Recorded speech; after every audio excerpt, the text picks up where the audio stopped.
Good morning everybody, how are you doing today? Welcome back to Simulation for the Nation and welcome back to Oakfield Farm. Another glorious spring day today, but don't be fooled, we are due to get some snow by all accounts.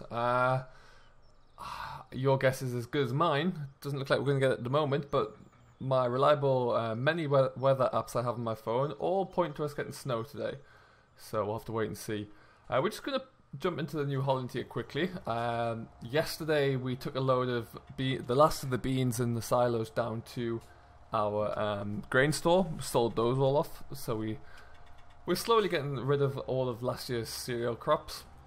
What we're going to do now is going to get rid of this trailer, park it around the back again. And today is going to be about the sprayer predominantly. We are about to get the sprayer out of the shed for its inaugural use of the year, but we need to service it really. We've got to do a lot of calibration, but we'll get onto that in just a moment.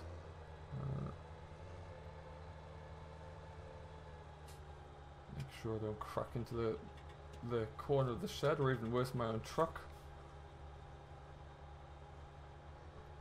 So how are you all doing today? Hope you're all very well, and I hope you're enjoying whatever you're getting up to in Oakfield Farm. I know everyone's really getting stuck into it now, so whatever you be doing, I hope you're having fun. I know I messed that one up trying to talk to everyone at the same time, so we'll straighten up here. I need to keep quite wide because it's going right into the very corner here. Who would have thought my trailer park's getting too full?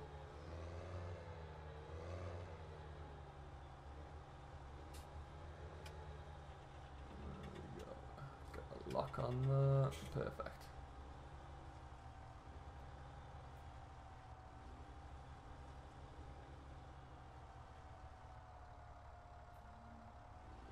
Excellent. We'll just push this back into here and then we'll drop this off, and then we're kind of done with the Ford for now. It's been refueled.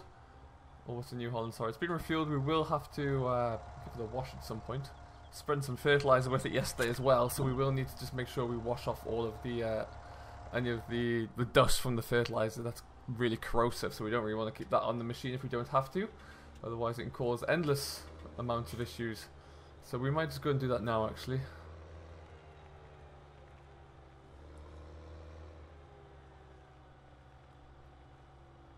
Just leave it here in the wash bay. Get rid of that.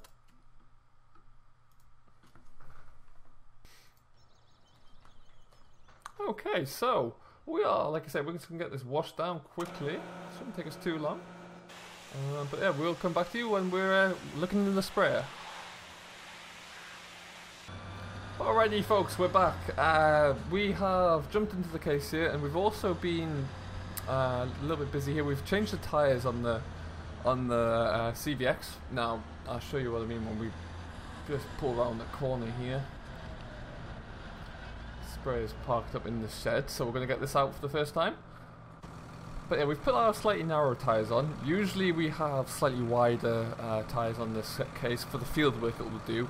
But they're getting a little bit too wide. As the crop's coming through, we don't want to damage too much of the crop. So we've put the narrow, slightly smaller tyres on, and then we'll leave these on for about another 2 months, and then we'll kick the crop row tyres on. For now, we're going to just open up the door. We've got a shiny baler parked in here. Don't see that too often, but that's brand new to us, ready to go. But we're going to get the sprayer out first. That's what we need today.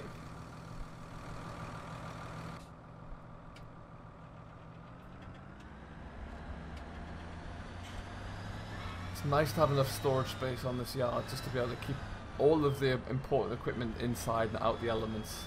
Things like sprayers and balers you never want to keep outside if you can help it. Really want to avoid doing that.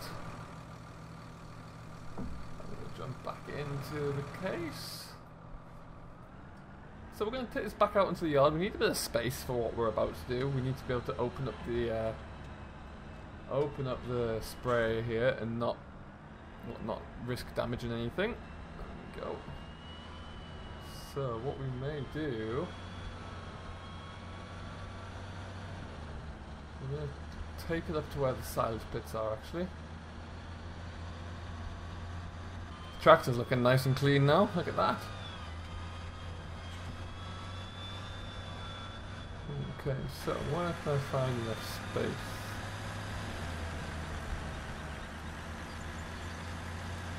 What we might just do is kind of park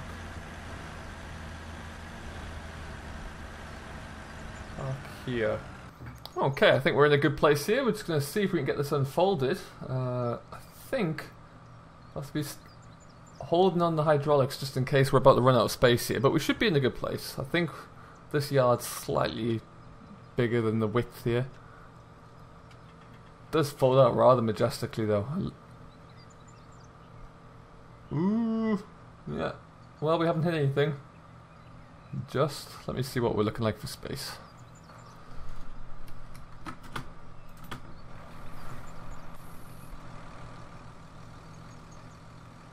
Why, that was close. Alrighty, we're in there though. Let's see if we just duck that. Oh, we'll jump over.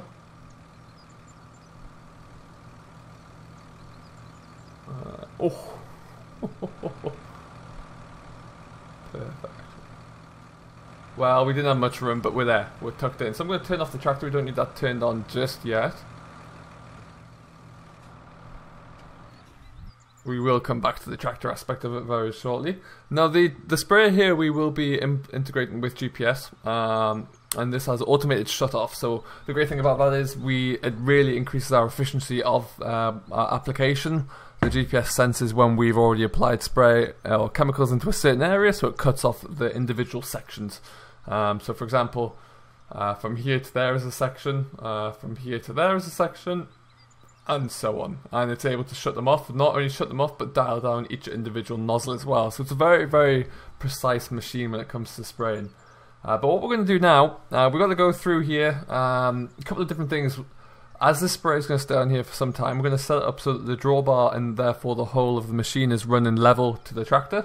If it's unlevel, it means that sometimes when the spray has been pushed through the nozzles, that it can come out imbalanced really and inaccurately. So we need to make sure that's all tidied up. And on parallel to that, we need to make sure that our booms are still running nice and level to the tractor, to the drawbar. They can be adjusted on the pivot points there. And then also as you look across the wingspan, we need to make sure that everything is running level there as well. We can make individual adjustments on each of these axes really, should we need to. So we'll have to go through there. Then we have the painstaking task of looking at each and every one of these little nozzles. So each of these little blue things, we need to take these off, make sure they're clean inside. Sometimes, particularly if you ever pump any water, if you're spraying out of like a stream or a natural reservoir, there can be like dirt and grit and salt in there. And when you have that in there, that can eventually, when it's pumped through, it will blow into each of these here nozzles, and that can cause a little bit of an issue. So it's going to block up the nozzle end and then prevent any spray coming out over time. So what we do is we replace these each year before we use them. So we need to go through and take all of these off. Once you unscrew this little blue nozzle, there's like a little a smaller nozzle inside, so we'll replace both of those. And then once you replace both of those, we have to go through and just make sure that each nozzle is aligned properly. So the nozzle itself is facing the right direction, so the angle of spray comes out in line with all of the others. So we've got a lot to do there. And then after that, once that's all done and we know the whole machine's working properly, we have to calibrate the machine. And to calibrate the machine, we fill the tank with water, and then we'll come back here, we'll open it up in the yard, and we're going to spray water out of the nozzles. We'll record, we'll capture the water coming out of, not all of the nozzles, but I'm going to do about 50% of each section. And should that work and we can record and calibrate how much, or we collect how much water comes out of those nozzles, we know it should be a given amount based on the amount of time we're spraying, and we'll just confirm that. We can typically run to within like a 3 or 4% variance, but I like to keep it down below that if possible. So we've got a lot to do. Only then will we get around to some spraying. So all being well, I'm going to crack on with this, and then we're going to come back to you in a short while and see how it's looking. Okay, and folks, we've managed to pull quite a few more machines down here, but we're done. Calibration has been completed. Everything looks good. It's taken us a little while, but we just need to make sure with these things. But for now, everything is okay. We're going to take the old machines away. and then we'll get everything out of the way so we can fold up the sprayer again and go and fill this up actually, so we can get cracking. So yeah, it's a laborious task. It's something that you've got to do really. There's no two ways around it if you want to accurately control your application of pesticides and herbicides moving forward, particularly when you consider the cost factor associated with the procurement of said chemicals. So it's really something that you can't control too much, but it's something we've got to do, so I'm happy to just push on with it. Park this here. Perfect. Shut this gate as well. Some happy cows in here, that's for sure.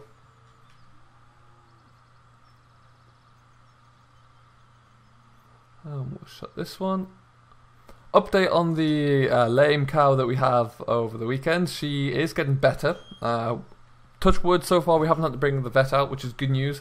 I gave her a few shots of kind of pain relief that we have here in our cold store, so she had some of those. She responded to those very well. She's still limping a little bit, but nowhere near as significantly as she previously was, which is fantastic. So a little bit more rest time and she'll be back to normal, I should hope. And now we're just getting the truck out of the way.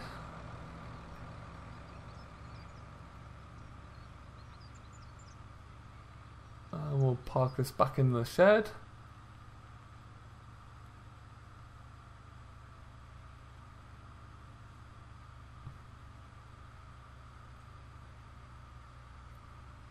Perfect. No, this truck's a nightmare to reverse.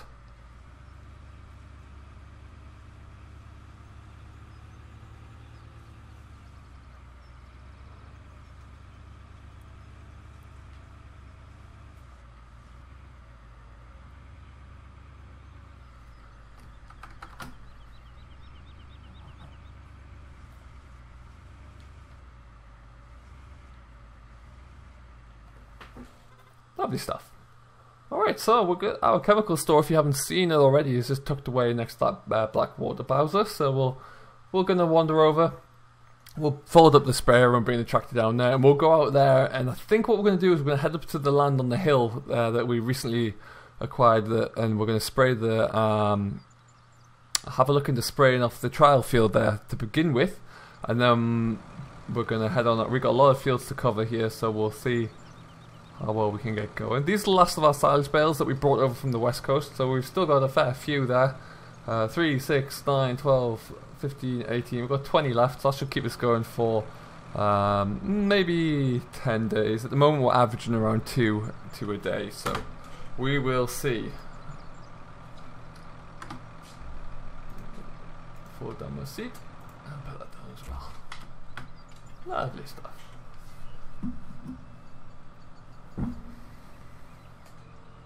So we'll let this fold back in.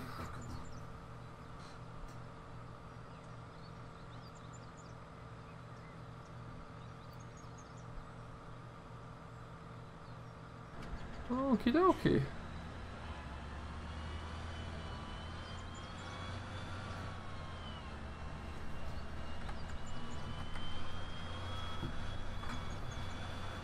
So this tractor is going to be spending quite a bit of time for the foreseeable hooked onto the sprayer. So it's one of those things. It's that time of year again where we need to keep on top of our growth for our crops. So we'll be covering some ground in the case in the next few months. Aside from that, at the moment, as I mentioned earlier on, we did sell off the last of our beans from our stores, so we've got those done. I'm just going to have to pull in a little bit closer here. Again, hopefully watching the booms that don't crash into the corner of the tank.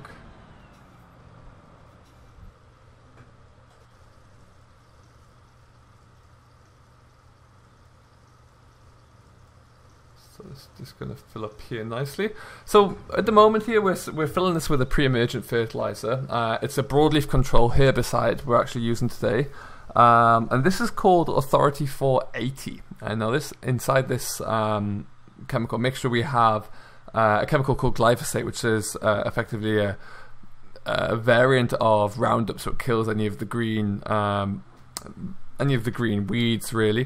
This herbicide it targets broadleaf weeds, so weeds that have a broadleaf and can really affect the growth of our cereals, our crops, by kind of claiming all the nutrients and the sunlight for themselves.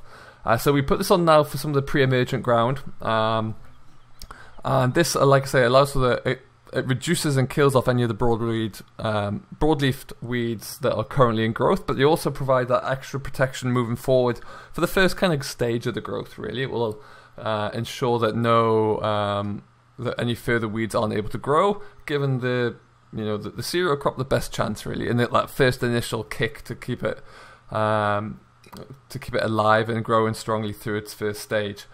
So that's what we're going to be spreading here. Now, we spread this across most of our land, or all of our arable land, at least for the time being. And then depending upon growth conditions, if we have particularly wet and then sunny conditions, that is kind of the perfect environment for our weeds to grow. So we need to make sure that we get on top of that. We might have to come back in with a post-emergent fertilizer as well. But we'll see how that comes along. We will leave that for now. But what we're going to do, we are going to head on up. Once I get out of here, we're going to head on up to our land on the hill, and we'll see how that's coming along. So it's not too far of a drive, but what I'm going to do is I'm just going to whiz on up there now, and we'll catch you when we're up there.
Alrighty folks, here we are back. We're currently standing in the corner of our kind of trial field at the moment. We actually just elected to drill this half and half, so we'll have a wander down the tram line. I'll show you what I mean. Half this field, as you can see, is in spelt, the half we're in now, and the other half, as you can see, we've got a different crop texture splitting up the middle here. This is millet. So, as you can see here, we are looking a little bit different. We tried to roughly split the, beg your pardon, it's not millet, it's oats. We tried to split the field roughly 50-50. It's an odd-shaped field, so it was a little bit difficult, but the idea is we're growing this to see how each individual crop grows on this soil type, really, on this rockier ground on the top of the hill. So it'll be interesting to see, but we are going to treat it with the same herbicides anyway. So we're going to jump on in and we'll get this started now. So yeah, we're going to have to keep coming back to this field and checking how it's progressing, really. See if there's anything of note or interest that we can really gain and benefit from this little experiment. But yeah, so it's going to be quite interesting. Both of them have come away very well so far. They've established more than I thought they should, actually. Really have kicked through at the moment, so ideally, I mean, we shouldn't be putting pre-emergence down here, but it's what we've got, so we're going to just, it shouldn't do it any harm, but we'll just kick it in. But yeah, it's worth considering, and if everything else is growing this well, we might have to change put the row crop wheels on earlier than anticipated. But we'll see about that. We'll see about that. Now we're going to try and get this sprayed today, and there is, like I mentioned, there is snow forecast for later on. Hopefully it's not too much and it doesn't wash away the herbicides too quickly, but we can only hope on that one. We'll have to keep an eye on it ourselves and see what comes. But we're just going to swing on to the tram line. Okay then, so we just got the boom about set at the moment. If we just have a quick look outside, back out we go.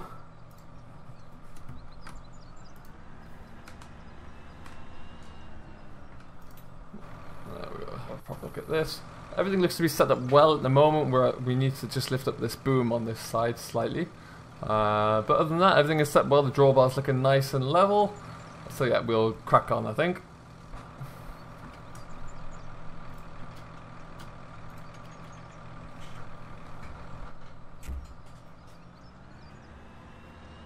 Alright then, now where we go?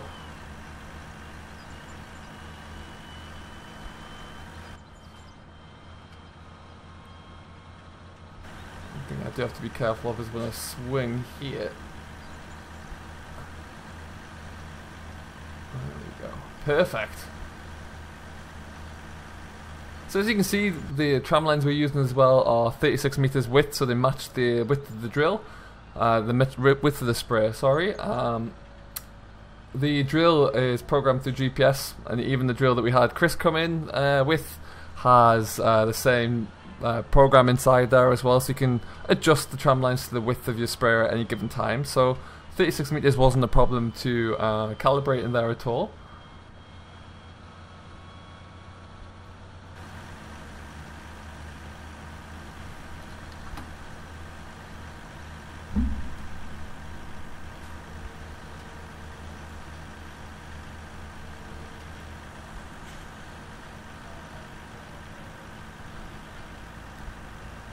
Alright then, it's a little bit rough around here, so the boom's having a bit of a shake, but we'll just need to control our speed and we'll keep on top of that. It's not a problem. What I would like to try and find actually is some form of bowser I can pull with either the truck or one of the tractors, just to limit the amount of times I have to trail all the way back over to the yard for refills. Maybe something I'll put like a water tanker on, and also some chemical tanks as well. That would be really great to have. So yeah, keeping on the lookout for something like that, I think. Always like a new project or something new to buy, or something I can try and make and hash together. Might try and find just like a chassis of an old trailer and bodge something up in the workshop. Our current project, the Liborto cultivator, is coming along very well. We're just waiting for a few of the wear-in metals to arrive so we can get those replaced. Other than that, it's looking great so far. It's also looking like it's getting a little bit dark here, so perhaps there's some clouds coming from somewhere. As you can see, we've now crossed over into the oats, which are coming through very well actually. Very nice, thick, even crop.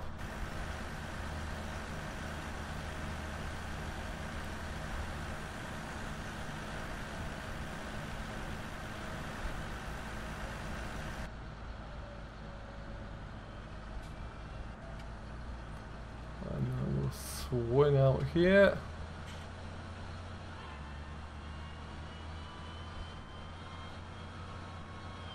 Perfect.